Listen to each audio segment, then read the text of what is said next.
Hey, everybody. Welcome back to Chit Chat. I am your host, Guy Magno, and I just want to welcome you, first of all, to our new podcast setup. This has been something that we've been kind of thinking about before. We were recording at a coffee shop before, which was fun and kind of a neat space, but having to tear down or set up and tear down every time was a lot of work. And we really wanted a space that was kind of like set up and permanently ours. And so we bought a building. We didn't buy a building for that reason, but we bought a building downtown. It's a cool old building, 703 West St. Germain. It's a co-working space called the Apiary.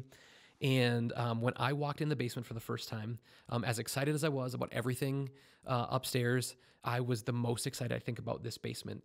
There is just a fascinating, unique history in the bones here. And when I saw this wall and I saw this space, I thought this could be such a fun podcast studio. And so here we are. This is episode 1. Well, it's our first episode in the new space, and I am so excited to welcome you here. The irony and the interesting thing about our first podcast, I just got done recording with my new friend. I didn't know Brendon. His name is Brendon Duffy. He is the archivist at Centricare. I had met him before, but I didn't really know him. And I just absolutely hit it off with him. He is so incredible. He's insightful and fun. He laughs easily. I don't know. I had an absolute blast with him.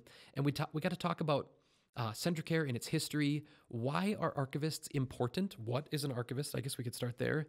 And why just in general, knowing and remembering your history, why is that important? And so that's what our conversation was about today. We geeked out on things that we love and unique things about St. Cloud. It was such a fun conversation, and I am so excited for you to hear it now. Thank you so much. All right. Brendon. Yes. Thank you so much for coming and joining us at the Chit Chat podcast. I really Thanks. appreciate it. Brendon, would you introduce yourself? Tell us who you are. Sure. And what you do. Okay. So my name is Brendon Duffy, and I am the archivist for Centricare, large healthcare organization here in central Minnesota. And I have been there for about 8 years. Mm-hmm. Sweet. So I was in something called Chamber Leadership in the last year. That's a year-long program, super neat program. Mm-hmm. And one of the days is History Day. And super, super fun day. All these different kind of like historical things about St. Cloud and central Minnesota. And Brendon came and spoke about his role as an archivist and about Centricare. And so that's where I kind of got to know, or I guess not know, but just meet Brendon that day and hear about the fascinating work that he does as an archivist. And so in that moment, I was like, I for sure want to figure out how to get him on to the podcast. So thanks for coming and being willing to do that. Thanks. I think my first question is, what is an archivist? So I'd say the role, I get this a lot. Mm-hmm. And I'd say if you think about archives, you think about old stuff and museums and keeping stuff. But if you really boiled it down, what an archivist is supposed to do is collect, organize, and share objects and, basically objects, photos, papers, things that tell stories from our history. Yeah. Why do organizations need an archivist? Yeah, that's a good question too. So I would say organizations don't need an archivist, but very often somebody is unofficially the archivist at places, either in your family, in your workplace. You think of that person who everybody turns to at a workplace and says, hey, you've been here 40 years. Do you remember this? Or do you remember that? It's the person in your family that's had a subscription to Ancestry.com the longest. Totally, but yes. Way before they were doing DNA. Or has all these pictures in a closet Or, and so it's interesting, like, I think as our organization in particular gets bigger, it brings people together. So it's kind of it makes people feel part of something bigger. Also, I mean, if we look back at history, there's just lots of lessons to be learned that we try not to repeat. We do all the time, but we try not to because we see. So when I met you, I was getting lots and lots of calls. It was during COVID, and I was getting lots of calls about the 1918 flu. And do I have pictures of people helping people during the 1918 flu?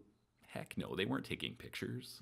But we have lots of articles and correspondence and things about what was happening in St. Cloud then, but not necessarily pictures. Yeah. And so actually, I called that presentation Precedented Times because I didn't want people to think something like this had never happened before. It definitely had. Huh. Yeah. Interesting. And so you said that the job of an archivist is to collect and organize and share. Mm-hmm. I for sure see like each of those are super important. Yeah. Share feels like collect and organize feels like those two are likely bedfellows. Mm-hmm. And share is like a unique one. There's a marketing element to that. Yeah. Like how important do you think the share piece is? And is it challenging to figure out how and when to do that? How do you take hard tactile things and actually share those? Mm-hmm. What's the process of, once you get all this stuff to actually figure out what to share when? Yeah, that is really challenging. And I can't even imagine like sharing 30 years ago versus sharing now. Yeah. Like the possibilities for sharing are huge now compared to what they were. Unlimited, really. And so, it's funny, my background really is in communications and marketing. Yeah. And so and that's the department I'm now in. I wasn't always, but that's now where I am because the sharing part is really important. And really, if you have an archives, but you're not sharing it, what's the point? And so that's really the greatest challenge now. So every week I do a Throwback Thursday post on Centricare's website, and then it goes on Facebook, and then it gets shared, and people love that stuff because a lot of times it brings people in who aren't part of the organization, but, oh, I remember that building or that person or that physician, and it just engages people in the story. And I kind of resented having to do that at first because I did a couple for fun, and somebody was like, "Oh, we should do that every Thursday," and I went, "Oh my gosh, this is not what I signed up for." Yeah, and it's almost like you're writing a little article every Thursday, and it requires research. Yeah. But then I realized this is actually making my job relevant, and you just have to keep always doing stuff like that. Yeah. Yeah. Interesting. Yeah. And do you feel like could you just post a photo without a caption? Let's just say that you weren't just Thursdays. Yeah. Right. And you had your own Instagram account. Yeah. That you needed to populate all the time. Mm-hmm. How much backstory do you think you always need, or is there a place for just like look at this great old photo from 1932? Yeah, I think you probably could. That's a great question. I probably should try that sometime, but I don't do it very often. Yeah. Yeah. I'm just thinking like. Obviously, there's a break-even point, right? Where like if it took you your entire week to write that one post, then it doesn't feel like a good expenditure of time. Yeah. But if posting it completely out of context provides no value, then you got to figure out somewhere in the middle. But yeah, I've only had 2 Thursdays that I've missed the whole time I've been at Centricare, and so one was when I had a death in the family, and the other. We moved the archives this summer, which was a huge undertaking. Like moved it to a different building, and that you week, missed one. Yeah, and that week I'm like, I'm not doing it this week. Wow. And so it took us about 2 weeks to move, and 1 week I missed. But the week I didn't miss, I did a really lazy. It's almost exactly what you said. I did somebody water skiing on the Mississippi River in the 1950s, right behind St. Cloud Hospital. I'm like, I'm just gonna throw this in because it's summer and let's do it.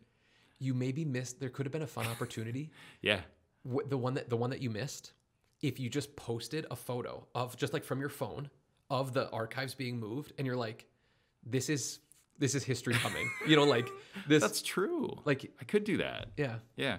Like obviously like history from 100 years ago. Yeah. But yesterday was also history too. And you could, a fun little play on. I had an open house, and so I kind of wanted to save up the new space for an open house. Yeah, that's so good. Last week, and really? I had 91 people show up, which was pretty exciting. My old space, I couldn't have fit 5 people in it, so that was pretty big. In an age where so much is digital, obviously, but you're dealing with a history. I mean, how old is Centricare? 1886. Okay. Yeah. I mean, until 15 years ago, everything was there was nothing digital really. That's true. And so, but as you're getting this stuff, is a piece of your job are you digitizing? Are you scanning? Definitely. So we're putting photos now into a digital asset management system, and we've put about 9,000 photos in the last 2 years in there, and it has facial recognition. Oh, that's incredible. So it always helps me also. Some people think, oh, if you scan your photos, then can't you throw them away?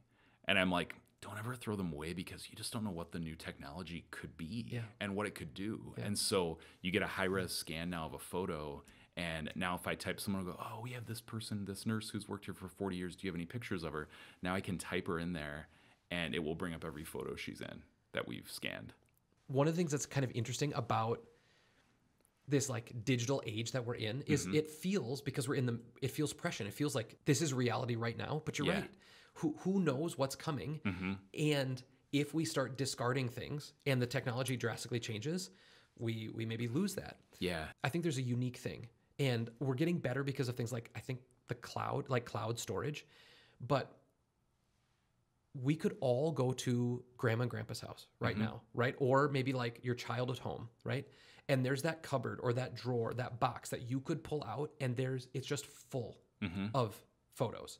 Now, they might not be organized. There's no rhyme or reason for them, but like we all could get to somewhere in our world where there are these printed pictures of us. And there's something incredible about like, that's captured. Like that actually exists. Yeah. It might not be easy to find. For sure, it's not going to be easy to post, but they exist. There's something incredible about like the existence of it. Yeah.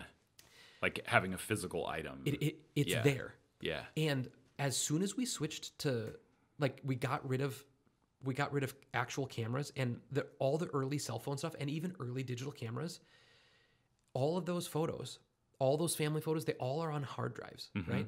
And again, it feels a little bit different now. Like maybe the cloud will solve some of this, but with those hard drives, you only have those until that hard drive dies. Right. Like I think that in the history of photos, that we're going to have all of these old photos and we have all this history, and then whatever's coming and new will be captured in a lot better kind of way. But I think the early technological world that we lived in, we're going to miss a generation of family photos and of things because they just didn't get transferred from old beat up hard drives into the cloud. I think so too. I think there's a huge loss. I think there's always been a huge loss though, because we had fires and floods and I mean, or I think about people having one trunk to bring all their stuff from Europe in. Yeah. How many photos were in there? I don't know. But you just think of what survives is always kind of amazing. And I think that a lot about things in our archives, like, wow, how did this make it? And we don't have any photos from the 1918 flu really, but there's weird stuff we do have that I just can't believe sometimes that it survived. When people show up with objects, how do you navigate that? Because a lot of times people probably think this is very important and very cool. Yeah. And then you're like, great. Yeah. Thank you so much for this giant thing that I have to find a place for. It's so funny. I rarely get a giant thing. Okay. Once in a great while, but sometimes. So do you guys have an iron lung? We don't. Okay. No, and it's so funny. I have photos of our iron lung being destroyed. Oh no! Because they were so excited about about basically immunizing against polio. Right. That we don't need this. We don't need this anymore. Huh. And so I have pictures of our iron lung being destroyed, and it was like kind of a celebration, which is kind of weird, but I kind of get it too. Yeah. Yeah. Yeah. Okay, so you were saying that you don't have lots of big stuff. Oh, yeah. So I always think, this is so funny, I was thinking about this the other day, whenever somebody says, I bet you don't have one of these, usually I do. Yeah, I got 8 of those. Can I show you the drawer? But very often people will not realize that what they have is something I've never had. So one of my favorite things I have in the archives is something somebody found for me.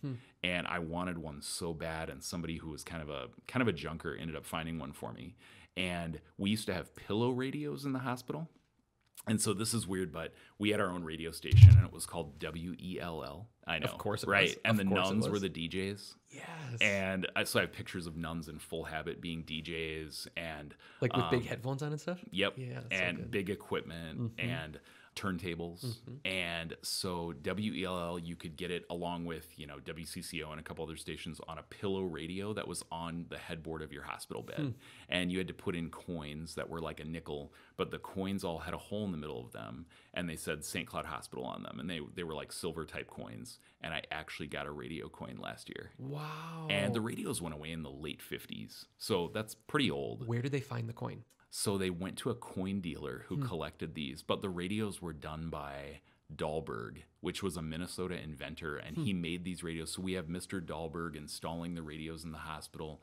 And I didn't realize this, but this is a great story. He later invented Miracle Ear. Whoa.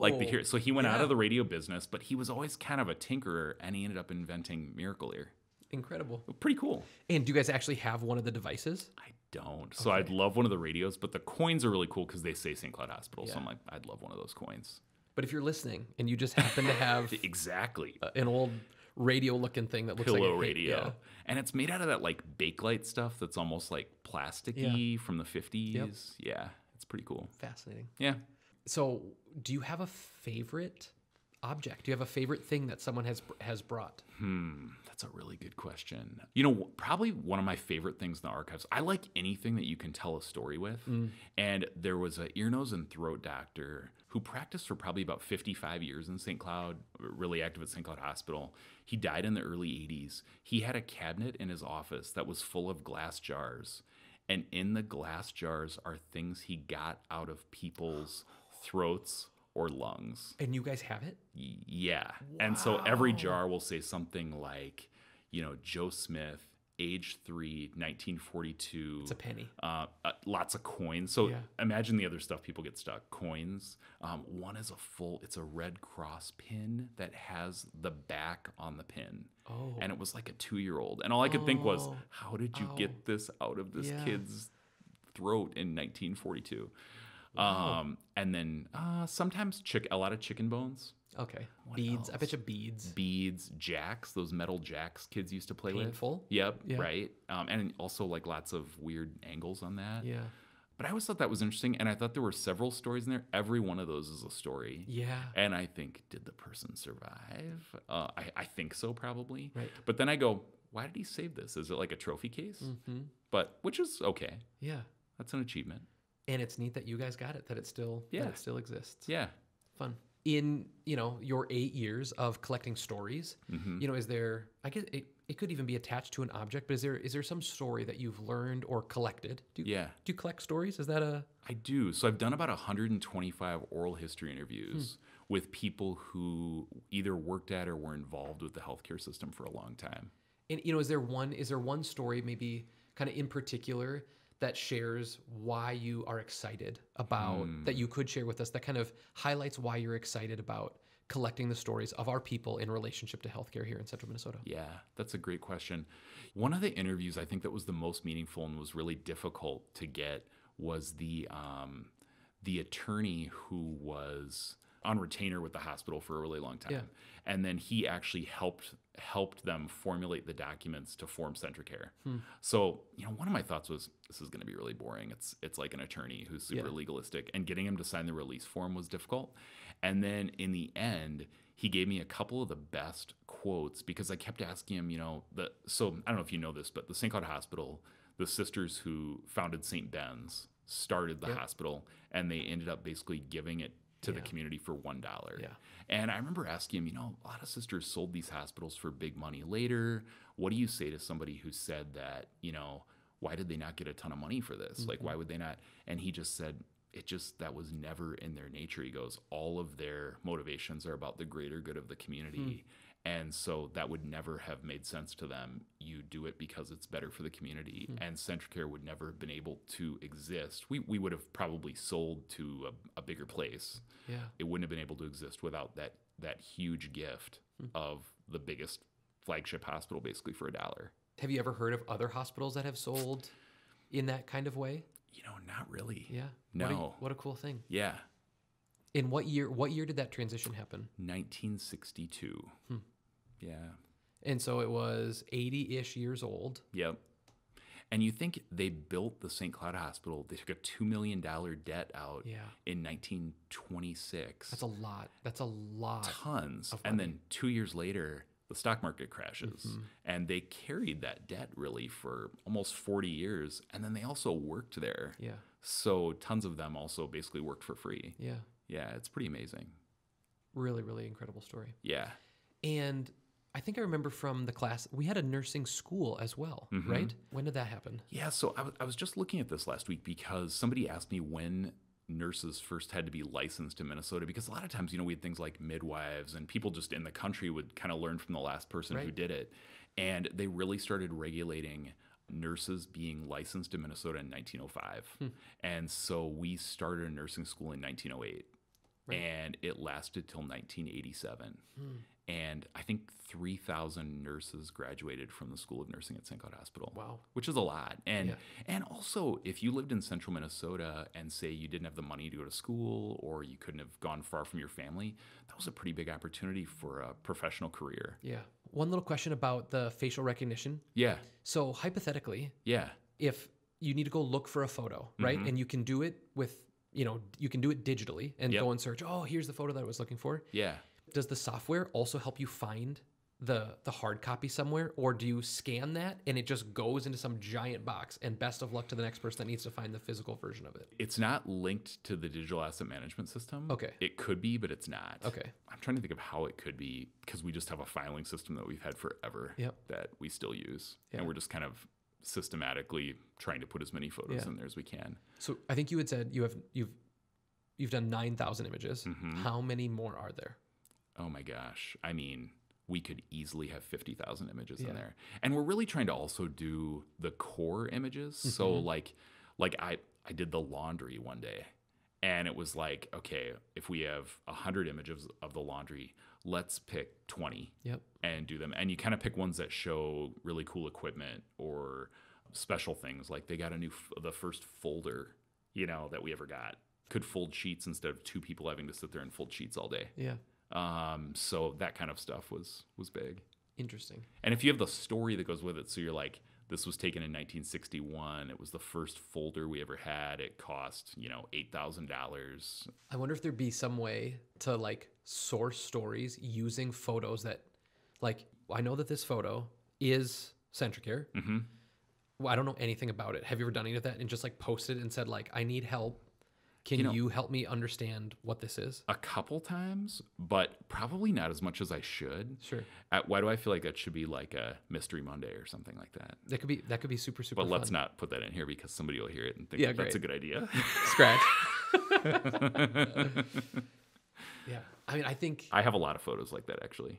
that are cool, and you just don't know. Yeah, I mean, not like super where you couldn't put it into some kind of context, but it might get mislabeled. Like we had one time we had a group of old surgical nurses, like they'd worked there 50 or 60 years ago, and they came in and identified instruments that we didn't know what they were. Whoa. And we filmed them doing that. And then sometimes they'd work off each other like, well, wouldn't we have used this for that? No, that was this. And then you realize like them doing that together actually got us better answers. Yeah. And it was really good.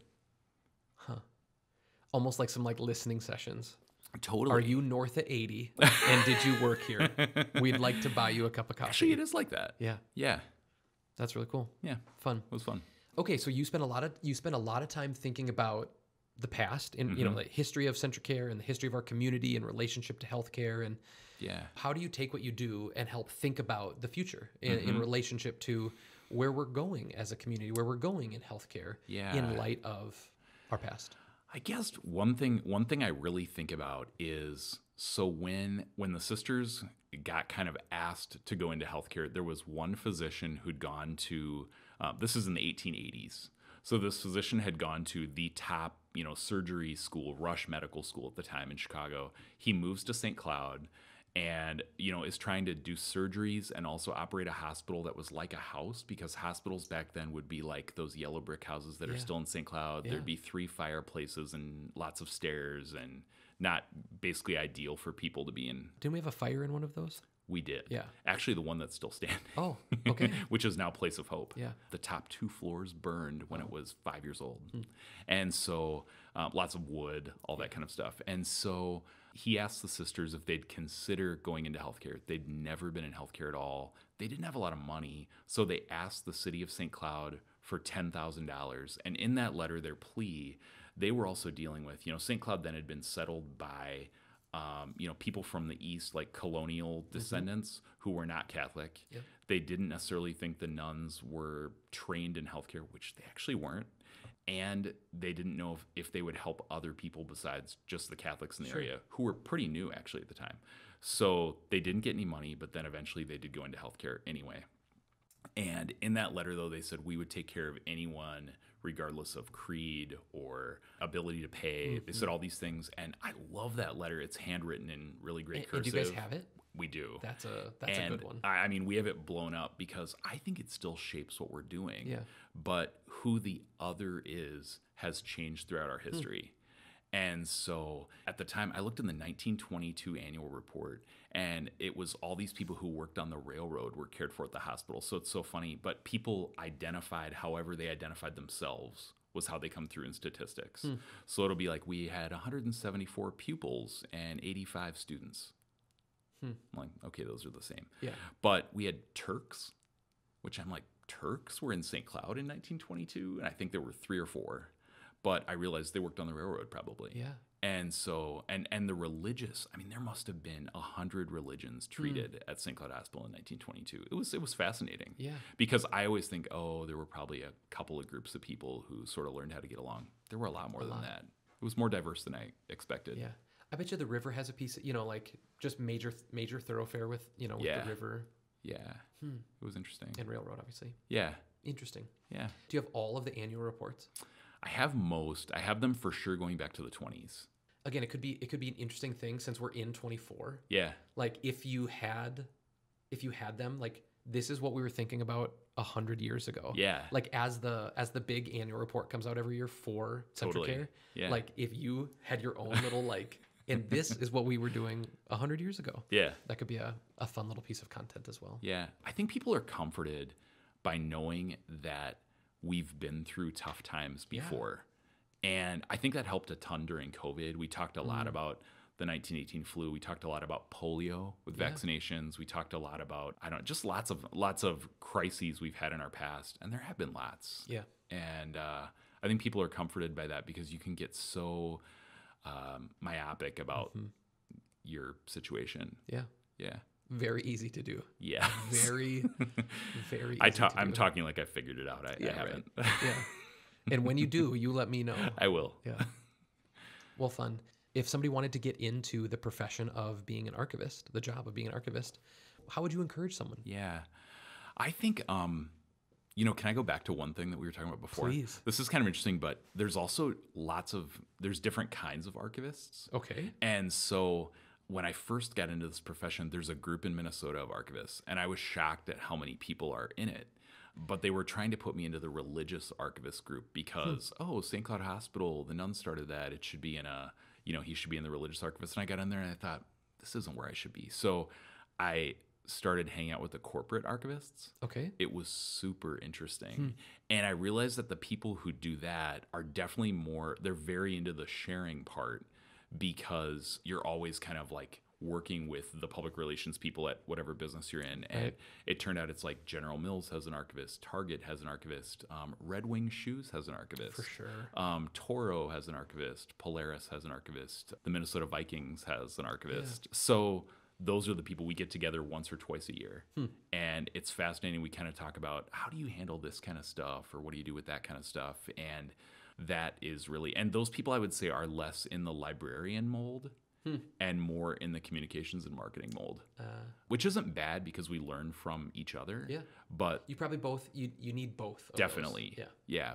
And they would have more, I would say more external customers than a lot of places. I mean, that's not true. Minnesota Historical Society has a lot of external customers, but just as far as what's the point of a corporate archivist? Right. Why do you do that? Yeah. Yeah. Mayo has 3. 3? Of course they do. Yeah, of course. Yeah. We have the Stearns County History Museum as well. Do they have a folder on Centricare, or because Centricare has its own archivist, have they passed on what they had to you? Yeah. How does that work? They have some of their own stuff. I would say I have the bulk of the stuff on our organization, but they have some weird stuff that kind of is related to us, but it's their collection. Like they have the Myron Hall photographs from St. Cloud Times, which got donated to them, which are like all the major newspaper photographs from the 30s through 70s maybe. And so think of how many unbelievable are amounts related to Centricare. Yeah, really, really great photographs. So like actually the polio vaccination photos are theirs. Because they had these huge clinics. But part of it is also just you're always building relationships with people. And we get along really well with each other. I've been there 3 times this week, actually. Okay. And so we get along really well with each other. I feel like they came to my open house, which was really nice. That's really cool. And we comrade in arms kind of thing. Well, and we also understand each other's challenges. Yeah. Because you're also just, you're really working to help people appreciate history and make it interesting for the casual observer, I guess. Do you ever feel like a sense of urgency, right? With each passing day, the likelihood that you'll find that thing from over 100 years ago diminishes at least a little bit. Yeah. So do you ever feel that you're kind of like like you're chasing the clock. Yeah. I mean, I think I deal well with not putting that all on my shoulders, because you just have to. Which is so healthy. And actually the Cargill archivist was somebody I used to turn to kind of as a, what would you do about this? And when they first officially made me the Centricare archivist, which was actually only in 2021 officially, because I'd only been the St. Cloud Hospital archivist, I was always keeping this stuff on the other hospitals. And usually it'd be like, oh, there's a closet in Painesville where they have that stuff if you need it. I'm like, okay. And so they really kind of started centralizing things and said, you're going to be responsible for all the hospitals. I freaked out a little bit because I'm like, how are we going to, like, I feel like I'll never be done with St. Cloud Hospital. So how are we ever going to get all this stuff together? Yeah. And I called her and she just said, this happens all the time. And she goes, you just have to do what you can do and just be at peace with that and do the best you can. And, we have a really good volunteer program. So I have 8 volunteers in the archives. And could you use more? Oh, yes. Are you looking for a fun volunteer opportunity? Absolutely. And that actually I'm a people person too. Fun. And so the idea of being in a office by myself sorting stuff 8 hours a day just would be horrible. And so I had always had people person jobs. Yep. And so when I first went into this, I thought, this cannot be a solo thing. Yeah. And 4 of the people I have are retirees. Yep. 2 of them worked there over 40 years, which is super cool. And they're just fun. We have a really good time. Yeah. Yeah. I wonder if there's some element of, I think you had said it earlier, but it's interesting what survives. Yeah.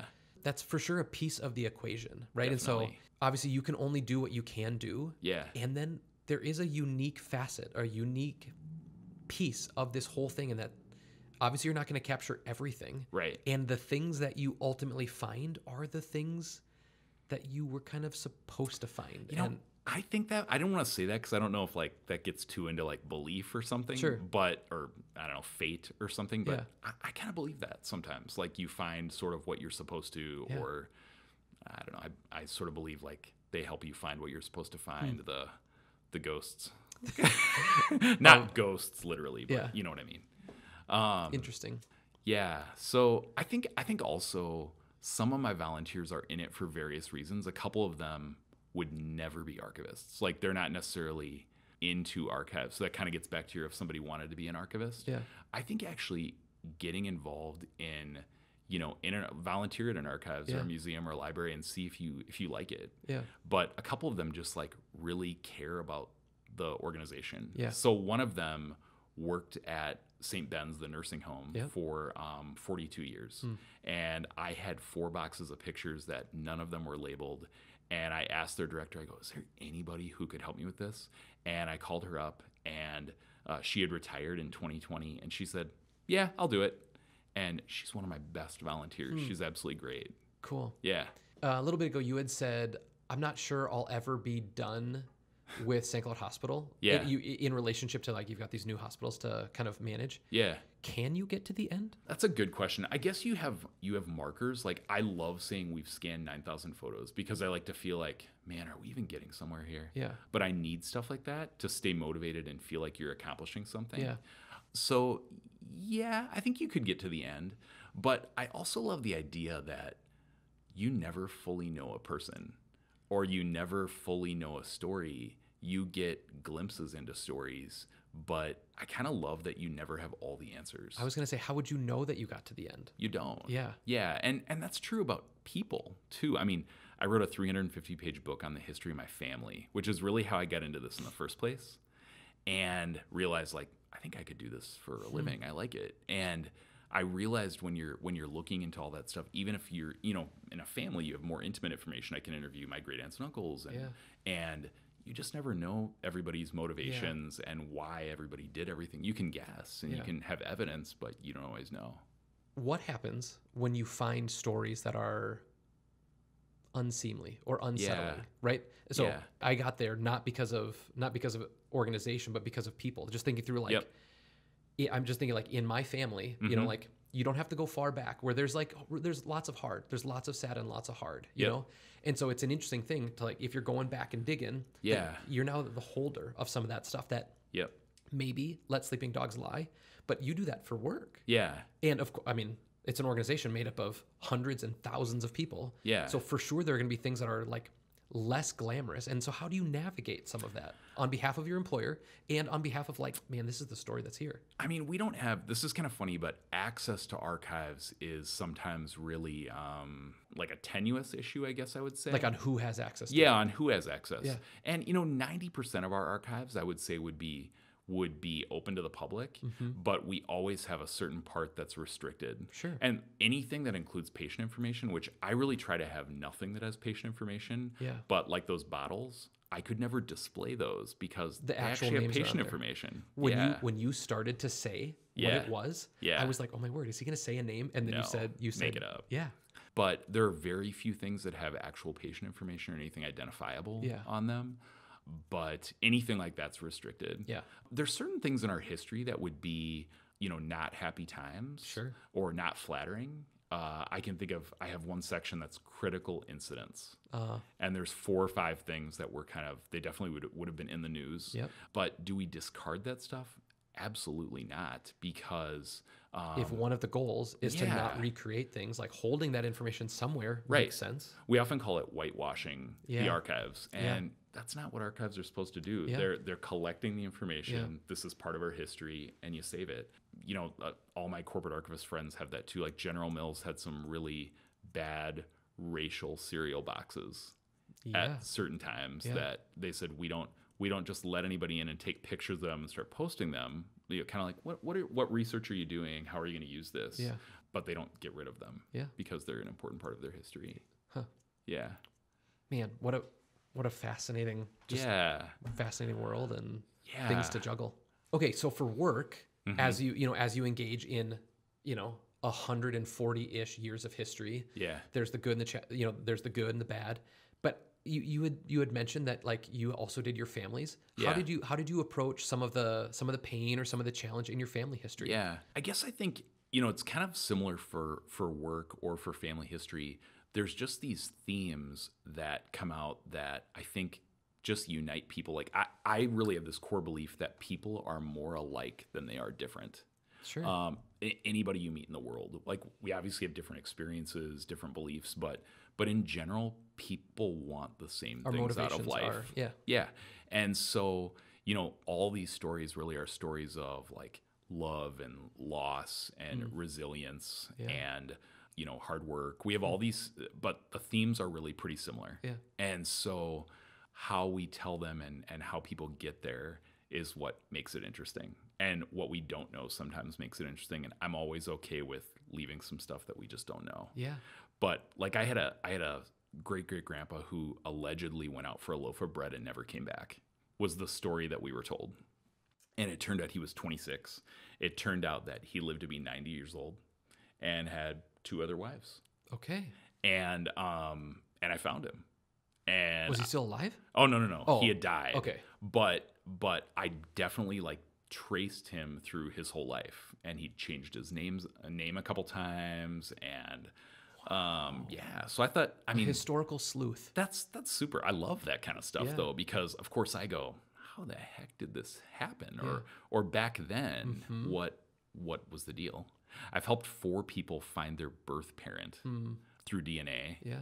And I generally think knowing the truth is good. Sometimes it can be difficult, but I think in general, knowing the truth is good. Yeah. And I think in those moments, if you want it, if you're seeking it out, it means that there's something there that you're trying to... Yeah, like it's part of your self-identity. Yeah. Yeah. If people don't want to know, then, maybe forcing that, thrusting that upon them could be a challenge. But if you're looking for it... Yeah, I think so too. Yeah, there's some, I think, an itch that probably should be scratched there. Yeah. You just mentioned DNA. You hear so many stories now because of the possibilities of DNA. Yeah. Just some of the things that happen about families, like realizing like siblings aren't actually siblings and uncle is actually dad. Just all of these crazy things. Right. The way that technology is aiding some of this is, I think, really, really fascinating. So again, it goes back to you never know the technology. Yeah. So don't throw your original stuff away because who knows? Yeah. Yeah. I have this weird, this is kind of creepy too, but sometimes, like, I thought it in this space that we're in, this old building. Yeah. And I think about, what did they do down here? How many people have been down here? So when I'm in spaces at the hospital or I'm using instruments they used for surgery, touching instruments they used for surgeries, I just think about what they've done with those tools in the past. And I think that's kind of interesting too. For sure. Yeah. Yeah. So we're in this building that was built in 1900. I think construction started in 1899. Yeah. On the wall, just over there are a bunch of numbers written on the wall. Okay. Like, they just sequentially, they're just, every foot or so, there's a new number. Okay. Like hand painted. And the paint looks old. Yeah. And it's like, why? Do they have any pattern or make any sense? I mean, the pattern is that they're sequential. They just go up and they're at about eye level. And, again, it's just speculation. I have no idea. But my thought is, like, maybe there were shelves here at some point. Like they kept inventory down here or something. And these were the rows or something, but like right now, none of that exists. And so they're just numbers on a wall. Yeah. That out of context, they don't mean anything. But at some point, someone thought to themselves, like, this will help me. Yeah. This will solve some kind of problem that I'm facing. And then it just disappears. Yeah. And we don't know. That's cool. Yeah. Yeah. But yeah, being in a really old building has been really fun. Yeah. And even like, so this basement that we're in, we found a whole bunch of kind of like artifacts of sorts, just like things from the building. There was when we hung it up on the wall, a big metal sign that says Shifts. You walked right past it upstairs. And Shifts was a shoe store. And like late 50s, early 60s. And it was, I think, just a handful of years. And somehow in 1962 or whatever it was, that sign came off the wall and someone walked it down this stairs and it just sat here.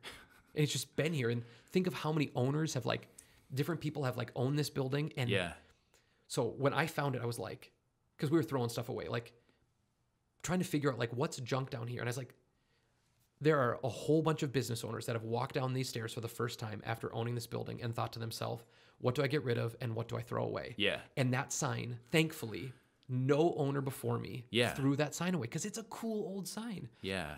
And it is a piece of this building that at some point that hung on the wall or outside or I don't know where. But we thought it was so cool. We polished it. We got it all clean, and we hung it up on the wall. It looks great. Yeah. It also makes me think so I would take a moment and pause and be thankful for the person who thought to bring it downstairs. Yeah, for sure. Because they realized it shouldn't be thrown away, but they didn't know what to do with it. It could also have been laziness too. I don't know how to get rid of this thing. I don't have a tin snips. I'm going to have to pay to get rid of this. Yeah. Okay, here's one thing. All right. When we got here, there were all of the radiators. At some point, this very old building got converted, thankfully, into a modern HVAC system. Okay.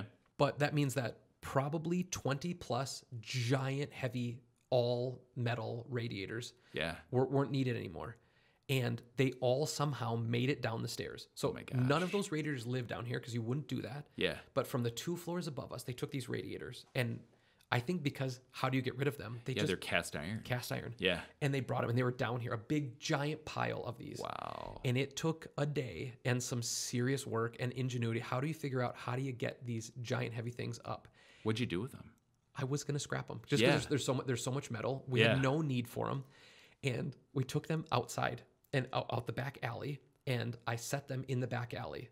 And then I was going to go and get a trailer so that we could take them to go scrap them. And when I came back for them, they were gone. Wow. Somebody took them, stole them. And I was like, thank you so much. So I live in a 100-year-old house. Okay. And they had converted it to baseboard heat in the late 60s. Yeah. And in the 90s, the people wanted to put get the radiator system back active again with the radiators. And everything was still there? The radiators had all been taken to the attic, and they put them all back in.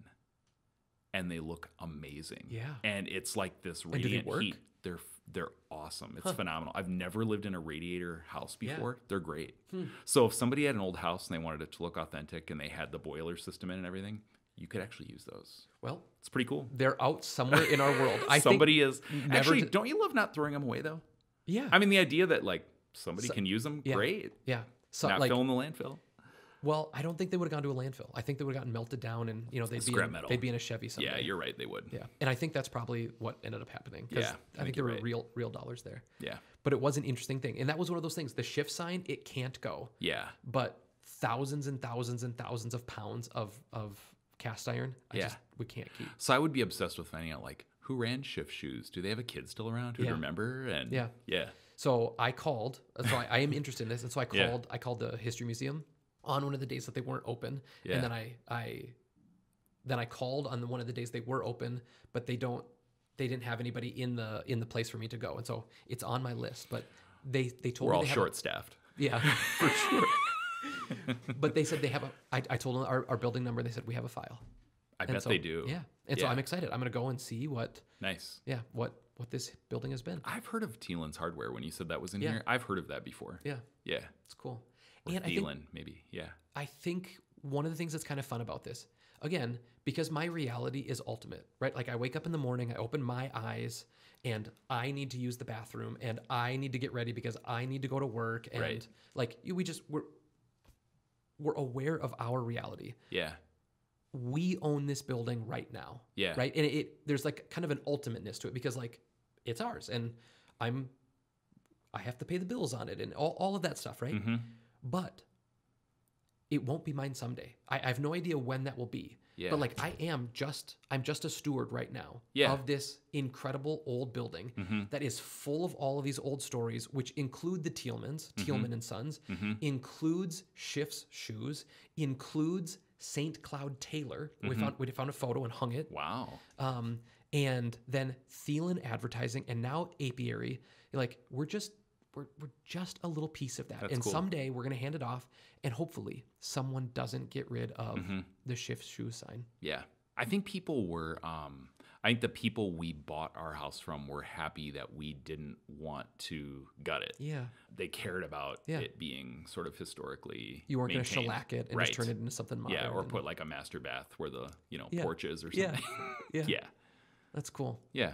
And I mean, it makes total sense that a guy who not just works in your profession, but cares enough about that kind of thing so that you would find a job like that, would choose to kind of like honor the history of a home. And I'm also amazed at the craftsmanship in old buildings and things that like people did by hand that almost doesn't exist anymore. And there's lots of that. And like you see it really when you get into the guts of these places too. It's like, man, somebody did that by hand. Yeah. And it's kind of amazing. I mean, if you think about like when you walk into think of like an old cathedral, it's 6 stories of this just big giant vaulted space. Yep. And do you think that we could recreate some of those? Yeah. I think there are kinds of construction, things that we did a lot of in the past, right? Go to Minneapolis, go to the Basilica, and just walk in that building and then just think to yourself, do you know a construction company that you could call? I know. If you wanted to recreate this today, let's say you had unlimited money. Yeah. Who do you call? Like, I know. I think there are kinds of construction that are we've advanced beyond them. Right.